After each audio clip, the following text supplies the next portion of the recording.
Welcome along to the deep dive. Hello. Today we're stepping into a pretty unique world. It's built from all these small, sometimes, slightly uncomfortable details of everyday life. Yeah, this comes from excerpts of Reve de Avondin. And it's like we're getting access to one person's head, really. Frits van Ector's. Exactly. And we're going to try and unpack his observations, everything from like dinner to dreams to just weird thoughts. Right, to try and understand what's going on underneath, for him and the world he's in. It's a world where ordinary things get really magnified. Thoughts feel super vivid, almost overwhelming sometimes. And the line between just normal life and, well, something a bit strange, it gets blurry. So our mission, if you like, is to find the interesting bits hidden in this really personal viewpoint. Okay, let's dive in. Where did the sources start us off? Straight into Frits' home life. There's this family meal scene, and it's described with this almost surgical precision. Well, the meat, the gravy. He even notes the gravy is verrucally delicious, right? Yeah. But then he adds this detail about being careful with the quantity, or it turns watery. Huh. Okay, very specific. And the potatoes. Some are hard, apparently, and his mother complains about them. It's funny the things he focuses on. Why the gravy texture? Or the potatoes? I think it tells you immediately this is someone who really notices the physical stuff, the tangible details, maybe the flaws, in his immediate surroundings. He's like a collector of tiny details. Yeah, almost like cataloging. He notes his brother Jupe's balding, but with a certain triumph, which is a strange way to put it. Definitely odd. And he watches his dad knock pipe ash onto the stove, but specifically clocks the bits that miss and land on the floor. His mom's complaints. It's all getting registered. It's not just meals, though, is it? There's that morning scene, too. Oh, yeah, the shaving. He cuts himself, but describes it as scraping off the top layer of skin. Ouch. Very physical, almost detached. Right. And then there's the hunt for socks and shoes and that really weird little exchange with his father about a shower mitt. The shower mitt, yes. His dad thinks it's a scouring pad, a pants-spons. Yeah, and declares they're already in hundreds of thousands of families. It's these small, slightly absurd domestic moments. They really paint a picture, don't they? Routine, little annoyances, these odd physical mix-ups. It doesn't sound like a lot of warm, fuzzy connection. No, it feels more like people just existing near each other, observing. Okay, so that's home. What happens when he tries to connect with people outside? Well, that's where things often seem to stall or just not get going. Oh, so? He tries making plans, like going to the cinema. Asks Victor one time, Louis another, both busy. And how does he react? It feels like a totally spoiled evening, which seems quite intense for just missing a movie trip. Yeah, that inability to connect feels like a big deal to him. And speaking of the cinema, there's that specific thing that really gets to him, the text readers. Oh, right. People reading subtitles out loud. He actually breaks them down, doesn't he? Yeah, the loud expressive ones and the quiet mumblers. And his reaction is just visceral.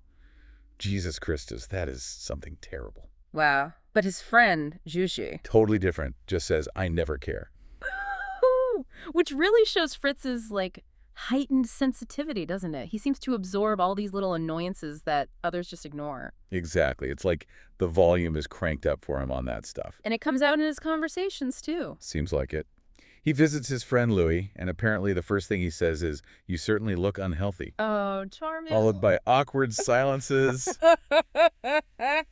Yeah, it seems like easy social chat isn't really his strong suit. So if the outside world is kind of irritating and awkward, what's going on inside his head? This is where it gets really interesting, I think. Definitely. And quite surreal sometimes. There's this memory he has. Go on. Throwing a jar of sea creatures off a balcony. Yeah. Starfish, crabs, stuff he collected with some German visitor who apparently had a bad stomach. Yeah. We don't really know why, but he just throws it, and it smashes on the street. It's this weirdly violent little image. Contrasting with the careful collecting beforehand. Strange. And then there are the dreams, like the one with the big white swan. On a riverbank. Yeah, wearing lady shoes, and it's eating chrysanthemums. Lady shoes. Okay. That's bizarre. But the source notes his reaction in the dream. Nah. This did not alarm him. He just accepts it. The petals even turn into a snowstorm in the dream. So the weirdness is just normal in his internal world. Seems like it. And his waking thoughts can be pretty dark too, like biting a book binding or thinking about tearing it. Like this odd destructive impulse turned onto objects. Yeah. And he fixates on peculiarities in others. There's the man with epilepsy mentioned, carrying a cloth-wrapped stick to bite on. Right. Or this discussion about people hearing voices like a little monkey inside, or someone who just names everything they see out loud. He seems drawn to the broken, the strange, the uncontrollable, maybe. I think so. And there's this vein of dark humor running through it.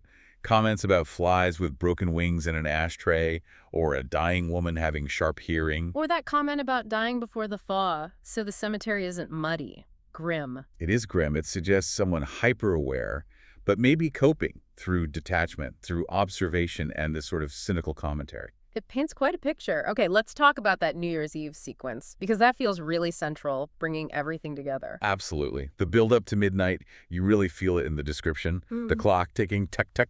It gets louder in his perception. He feels the weight of the moment approaching. Hours, days, months, years, I must gather my thoughts. And then this impulse, he tries to say something important, something meaningful to his father. Starts with, "Father." But he can't get it out, can he? No. Instead, he blurts out something completely random about singing. Only people can sing. That is wonderful. And he immediately knows it's wrong. Thinks lost, everything is lost, insane nonsense. It's just painful, that gap between what he wants to express and what comes out. And how do his parents react? They just correct him, don't they? Point out that birds sing too. Simple, factual, no understanding of the failed attempt behind it. Oof. That's such a small but really telling moment. Yeah. And later that night, he's walking alone, tries to find his friends, Victor and Louis, but they're not around. So New Year's Eve, usually a time for connection, becomes isolation for him. Pretty much. And then comes that really striking internal bit, the prayer or monologue about his parents. Right, but it's not your typical prayer. He lists their flaws, their habits. All these physical details. His father's deafness, the way he slurps soup, takes meat with his fingers, farts, has food in his teeth, drops pipe ash, loses stamps, and his mother's complaining. It's this relentless inventory of their physical reality, their little imperfections. So what is that? Is it just criticism or something else? That's the question, isn't it? Calling it a prayer makes it so complex.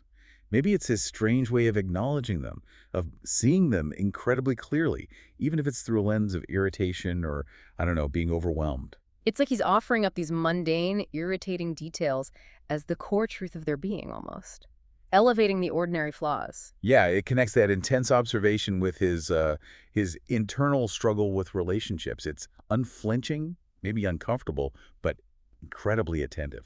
So if we pull all these threads together, what do these excerpts really show us about Frits and his world? Well, it's a deep dive into a mind that experiences things with this almost overwhelming level of detail, where everyday stuff can feel really grating or sometimes strangely profound. And where connection seems really hard to find despite being around people. Yeah, and the internal world is this rich, sometimes bizarre, sometimes dark place. It feels like a portrayal of being hyper-aware, intensely alive to the physical world and your own thoughts. But maybe feeling kind of adrift or cut off within that awareness.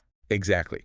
It captures a very specific mood, maybe a kind of modern alienation, but seen through this unique, sharp, slightly strange lens. It really makes you think, doesn't it? About our own filters. What are the small, maybe weird details you notice in your day-to-day? And what might those little observations say about your own internal world, you know?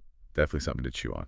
Well, thanks for joining us for this deep dive into Frits van Echter's world. It's certainly memorable. It is. Let us know what stood out to you from these excerpts. We'd love to hear your thoughts. And if you enjoyed this, please do like, subscribe, maybe leave a comment or a question for another deep dive. See you next time.